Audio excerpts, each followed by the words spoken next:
Okay, dear audience, we are going to start afternoon session.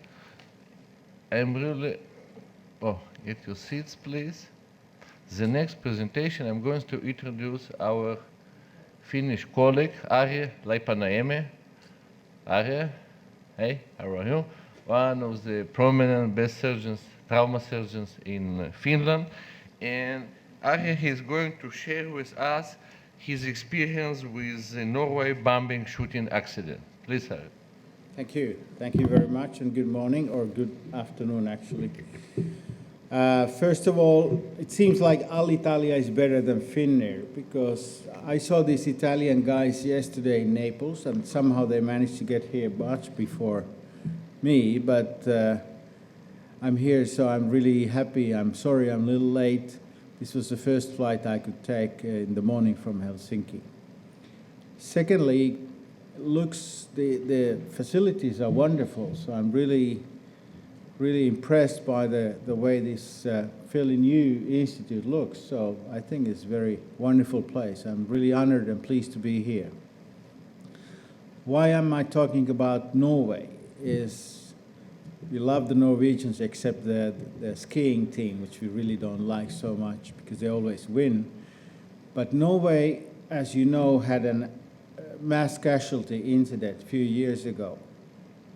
And I got involved in this because there was an external evaluation on how well they did. So there was a team of international experts to evaluate how they did, and this is pretty much based on that evaluation. This one?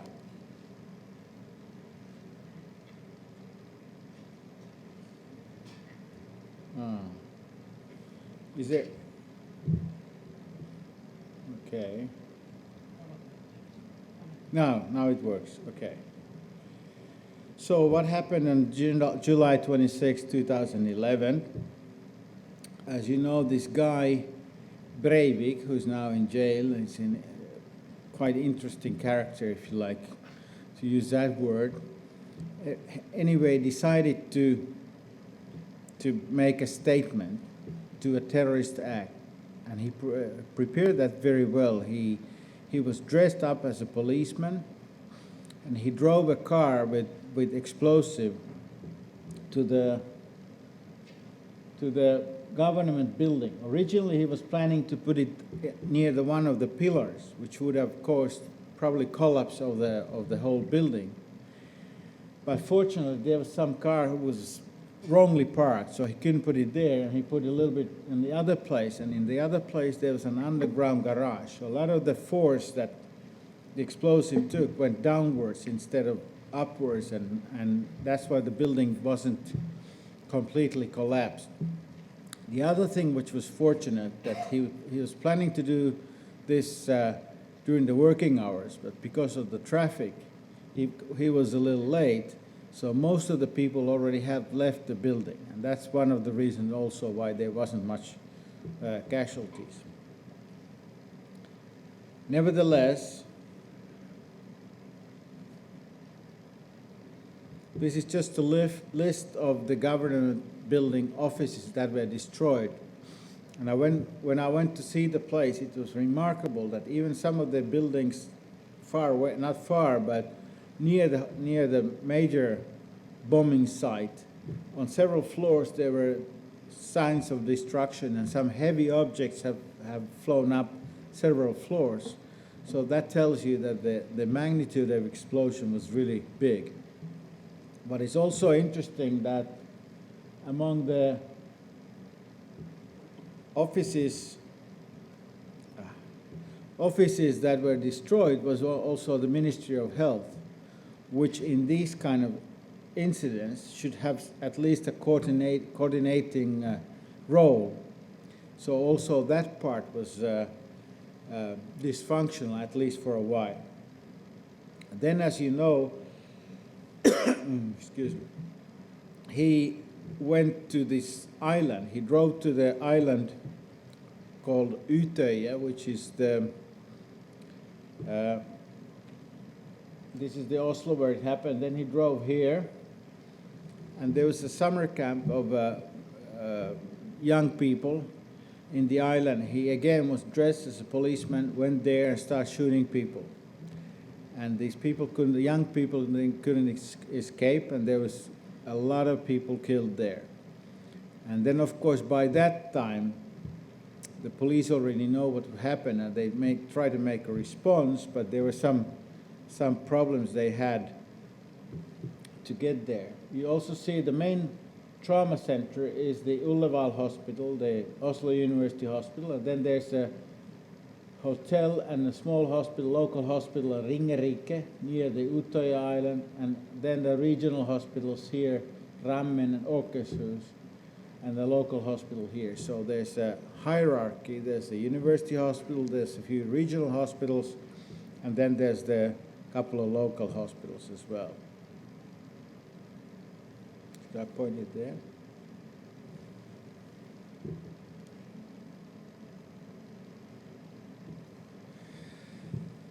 So what happened in Utøya?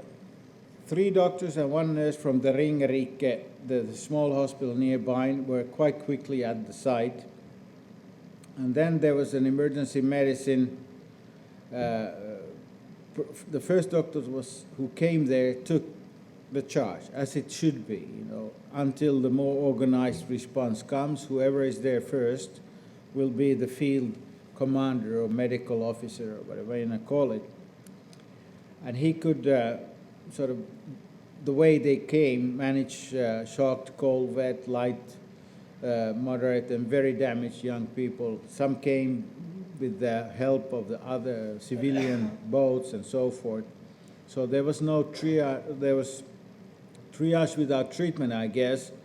But the problem was that the police said that you can't stay here near the shore of the opposite to the island, because they didn't know if the guy is still shooting. So they have to move the triage place to another more safe location, which happened, and then things started to work. There was a lot of people there, also people who wanted to help. So as you know, sometimes it's called the mass provider casualty. There's so many people who want to help, but if it's not coordinated, it might create actually more problems. The other problem was that the police didn't have the proper equipment to go to the island. They had one boat which couldn't take all the men and equipment. It almost sank. So that was one of the problems. The other problem was that there were a lot of helicopters from the press going around. So one of the guys told me that there's some really dangerous situations in terms of having the rescue helicopters and the press and who else was there. There was no coordination of the airspace. So there could have been more injuries just because of the accident.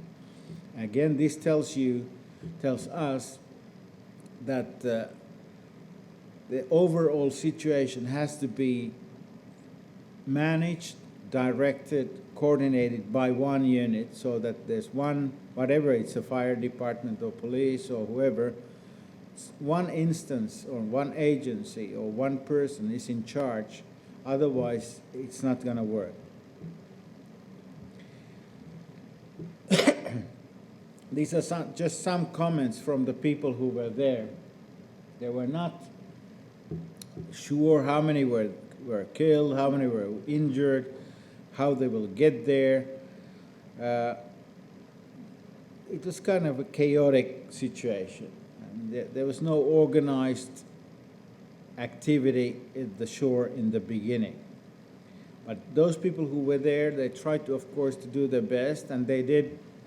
As soon as the patient or the injured people were coming, they start to treat them, and then little by little they got their act together. And then, because one of the hospitals was nearby, and I come to this a little later, and maybe Joram can comment on this.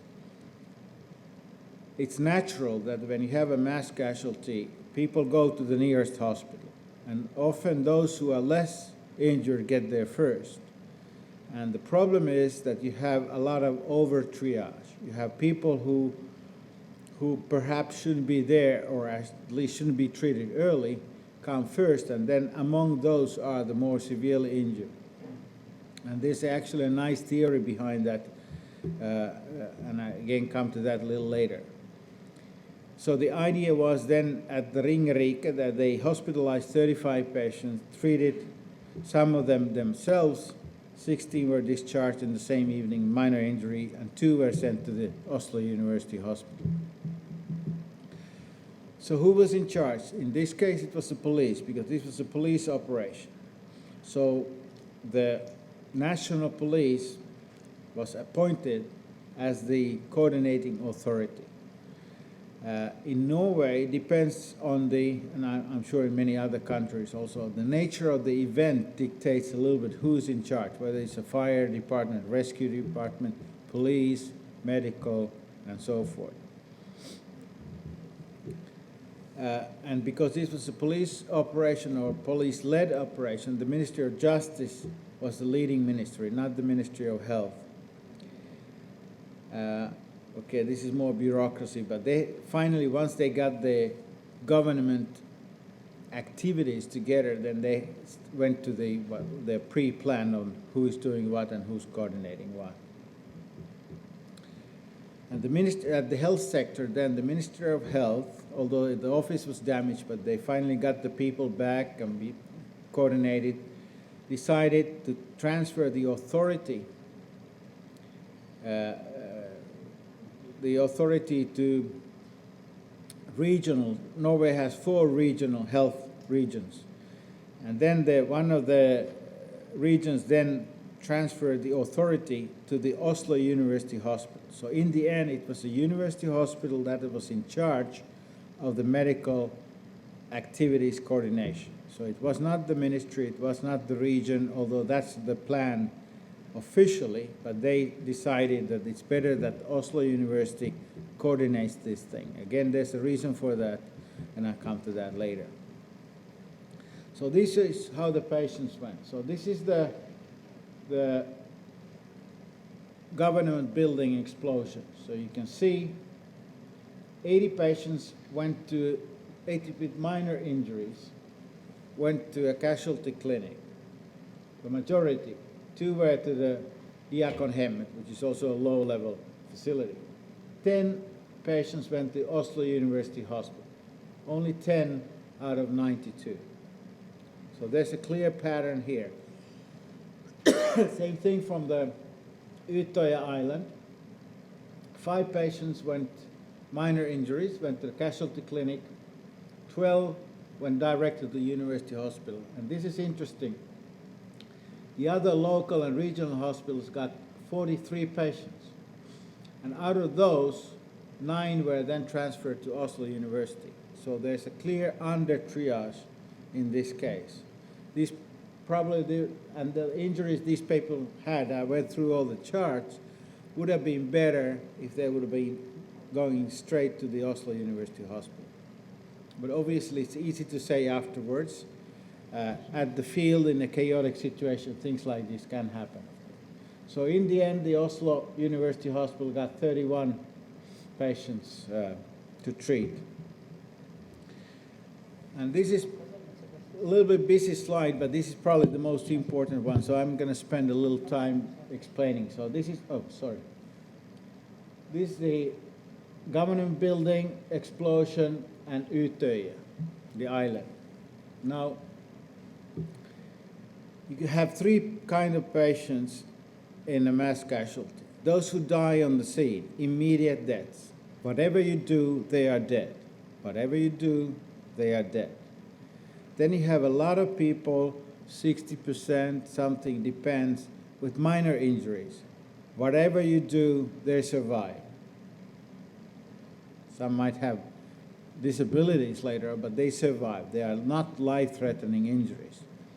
And then a proportion, whether it's 20% or something else, depends what kind of explosion, if it's inside the building, if there's a burn.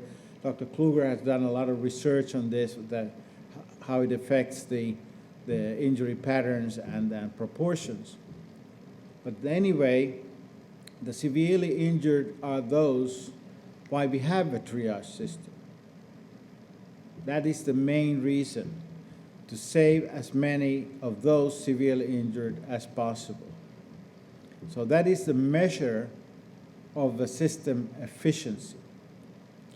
Immediate deaths die anyway. Mild injuries survive anyway. The severely injured but not dying on the scene, that's the group where triage makes a difference. So as you can see, there were 8 and 69 immediate deaths. So 77 died right away. Of those severely injured, it was really hard from the charts afterwards to say, but let's say injury severity score higher than 15. Let's use that as an arbitrary, or not arbitrary, but most closest estimate of the calling what we call severe injury. So there were 7 from the explosion.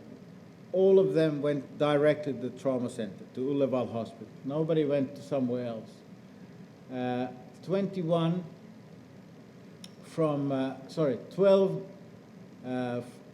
from 21 severely injured went directly to Oslo, and then the 9 to the non-trauma center. And using this, and then you see the total number of patients, 105, 39, so 144 with minor injuries. Not much over triage there. Now this is remarkable. 1 person died of wounds. 1, which is, I think, very good. So if you look at the over triage, people who went to the major hospital who should have not been there was 3 out of 10, 0 out of 12, 3 out of 22 altogether. So 14% over triage. And then people who were not very severely injured but went to the trauma center, the under triage rate was 32%. And the important number is the critical mortality rate, which is people who are immediate survivors but have severe injuries. How many of those die? And that percentage, if you want to have one number, that describes how well the system works. So the critical mortality rate was 5%, which is really good. Normally, in most mass casualties, it's 10%, 15, even 20. Now, there's a friend of ours who died a few years ago. Many of you might know him, Rick Freiberg. Rick Freiberg is a trauma surgeon from Jacksonville, died a couple of years ago. He was with the U.S. Navy in Beirut, or outside the Beirut when there were the bombings, and he sort of got interested into mass casualties. And he has this, not theory, but he published that, saying that over triage is directly proportional to the critical mortality rate. So the more you have over triage, the critical mortality rate goes up. And it's a linear, he has a nice curve in the publication. It's a linear relationship. So with the small 14% over triage and 5% critical mortality rate, it's actually nicely on the curve of Dr. Freiberg. So in our place in Helsinki, we decided when we designed our system 2001, where the Helsinki University Hospital was rearranged, that there's 3 major hospitals where I work, where Dr. Handelin works at the Töölö Hospital and the pediatric hospital. We only get heavy or severe injury, only severely injured patients. Everybody else will be transferred to other level 2 and level 3 hospitals. There's about 6 of them around. We had a major bombing accident, I think 2002, called a shopping center. Dr. Kluge came afterwards to help us to analyze the effects. But what happened then, the system actually worked. So in my hospital, we got altogether 6 patients out of 150. I think Turler got about 8 or something like that, and pediatric got a few. But those we got were severely injured, cardiac tamponade, subclavian artery injury, and so forth. But because there was no over-triage, there were no 50 patients crowding the emergency department, we could pick these up right away. Everybody got to the theater right away. Everybody was treated right away. And our critical mortality rate was 12%, so not quite as good as in Oslo, but fairly reasonable anyway. So 3 died of wounds, 3 people, one of them with severe head injury and 1 pediatric patient as well. So when our group analyzed the events in Oslo and gave our report, those are the sort of the main points we wanted to say. First of all, when things like this happen, originally you don't know always the real situation. Like the case in our place, 2002, the original report that there's been a gas explosion in the shopping center. And then people start seeing these small holes in patients. And then it turned out that the guy had a bomb, and in his rucksack where the bomb was, or the explosive, he had these metal fragments. Very tiny ones. You barely could see the hole in the skin. For example, that patient with cardiac tamponade, he was a young man who was with his son, and they were taking a taxi back home, and the son saved his father's life because he said, "You don't look too good." The guy was all pale. And they said, "Oh, we better go to the hospital." And he was the one with cardiac tamponade who was operated first. So initial information is always obscure. So it might change on the way, and that's why you have to be updated all the time and have a close cooperation with the other officials, the police, the rescue system, to find out what actually really happened. The Ministry of Health, as I said, in this case, would have had a role as a coordinating agency, although they passed it very quickly to the region and then to the hospital. But when that was hit, it originally also caused confusion because the central government guidance was not there right away.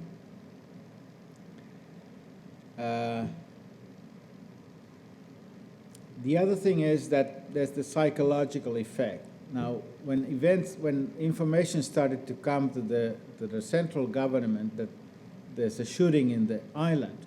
Now, there was I think it was a political young social democrats or something like this. So many of the government people had their children there. So this is another thing which affects the system. If you have real mass casualties, the doctors, the nurses have their families, they get worried about that, and that might and will affect also how things happen.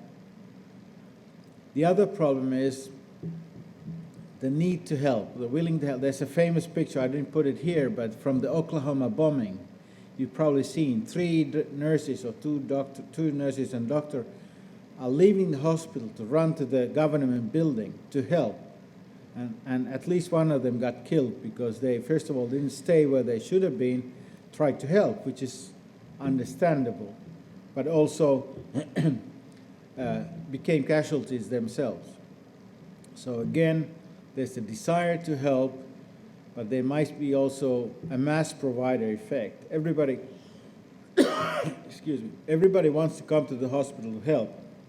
And when we talk about hospital preparedness, one important thing is who comes now, who comes tomorrow, because it's not over in 2 hours. You might need and will need people tomorrow and day after tomorrow. So you also have to think long term. And in our plan, in our hospital in Meilahti, it's the next evening shift that comes to work, nobody else, unless we call them.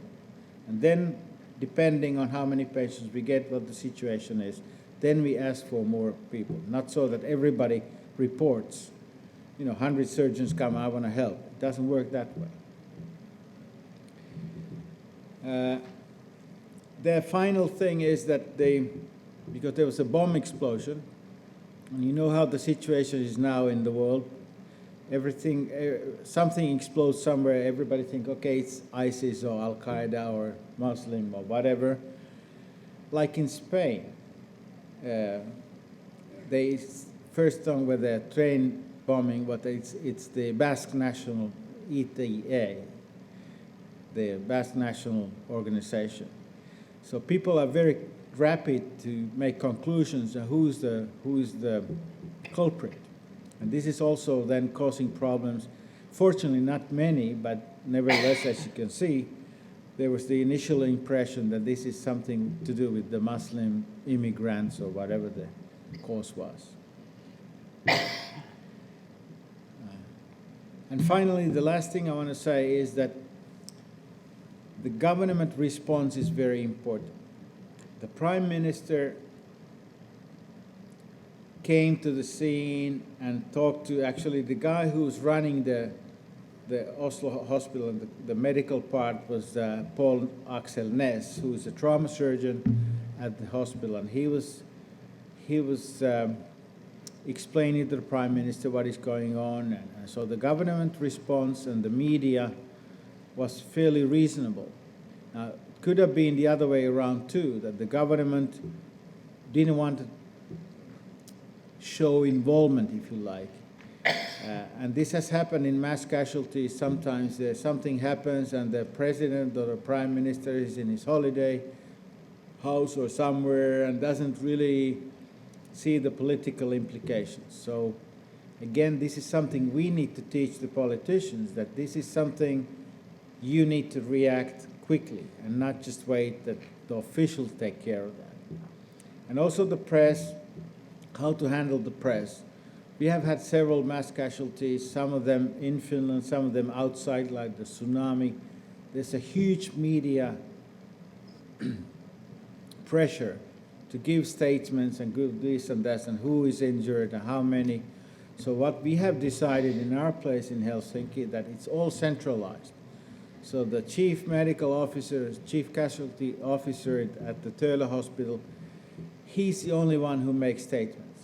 None of us who are in the other hospitals or running the thing in the other hospitals give any statements. Only one person.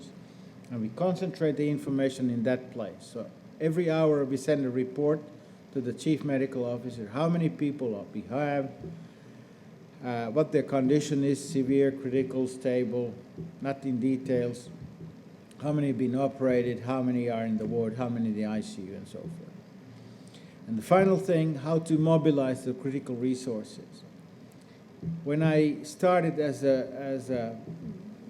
what is called in English, disaster medical officer in our hospital 15 years ago, I had like 12 people who reported to me. And then I heard a lecture by Sten Lenquist, who was a WHO expert on mass casualty. He said, nobody can handle more than 3 to 7, and even 7 is a lot. 5 is okay.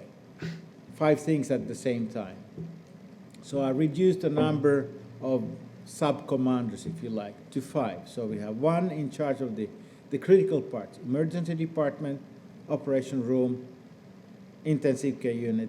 The 4th one is all the other medical things, X-ray, wards, and the 5th is the non-medical, the guard, the whatever is involved in the supporting system. So only 5 people report to me. And the way it starts is that I want to have the information on, say, operation room. How many tables can you have ready now, and how many in 1 hour? And this information comes from other hospitals to the centralized place at Töölö Hospital, where the chief medical officer knows that, okay, in Meilahti Hospital they can take 5 critical injured now, another 5 in 10 hours. And that information goes to the field. So already in the field you can coordinate who's going where, so you don't have overwhelming events in any hospital. So I'm happy to take questions and discuss. I think it's a very important topic. Thank you very much.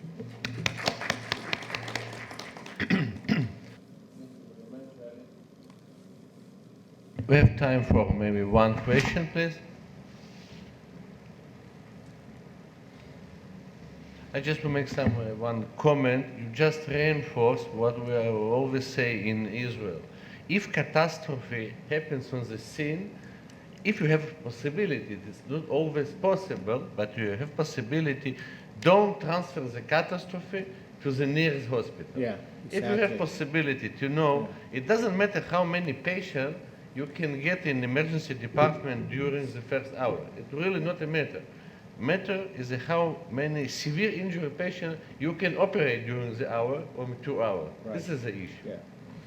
And that's why you have to have always a regional plan, not so that every hospital has their own Exactly. plan and there's no coordination. And that, I think, is one of the most important things.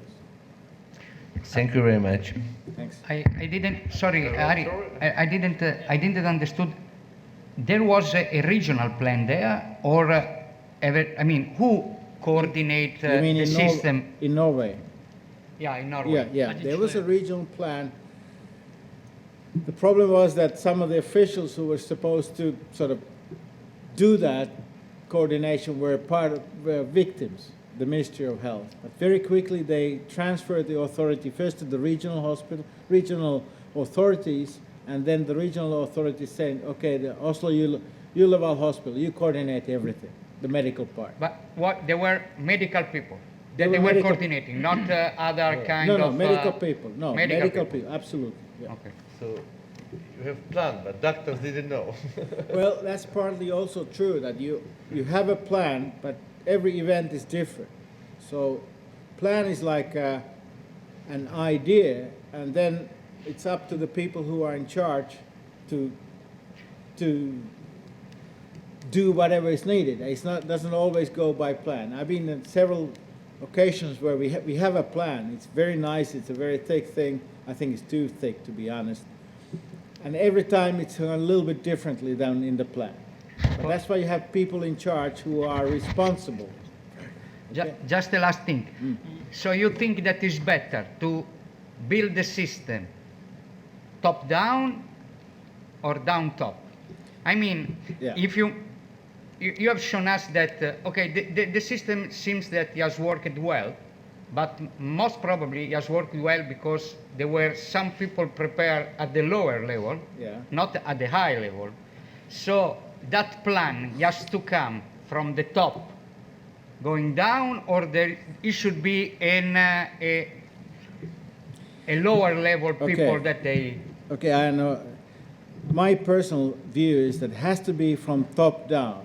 It doesn't mean that you dictate. You have to.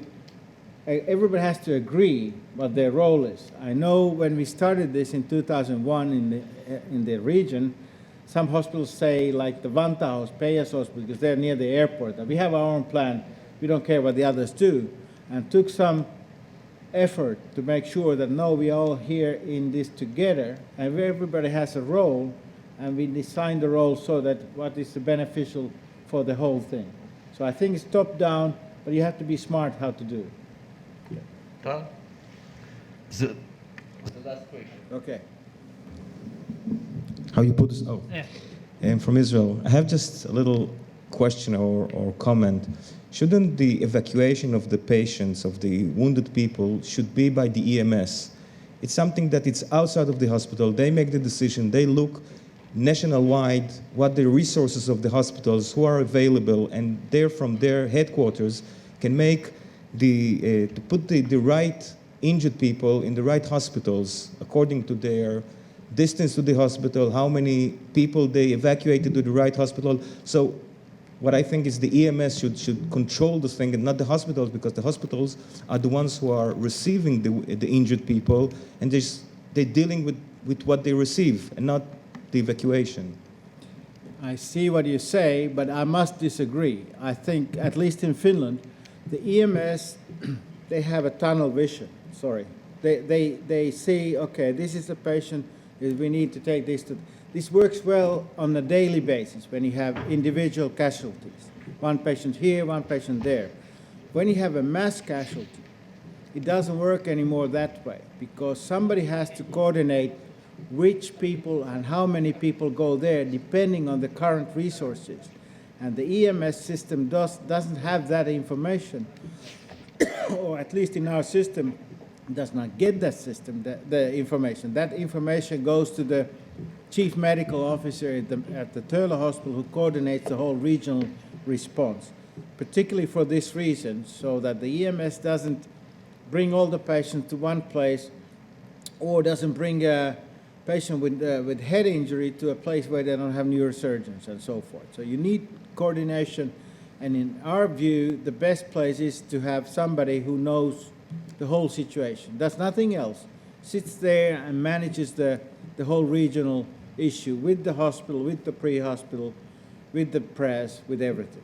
Okay? Right. Thank you. Thank you very much. Thank you. Следующий доклад из Института скорой помощи имени Джанилидзе, авторы Тулупов и Таня, особенности лечения пострадавших с тяжелой сочетной травмой. Заведующий отделением сочетной травмы Санкт-Петербургского НИИ скорой помощи Джанилидзе, доктор Таня. Пожалуйста. Уважаемые члены президиума, уважаемые коллеги, позвольте с вами поделиться опытом лечения пострадавших с тяжелой сочетной травмой в условиях травмоцентра первого уровня.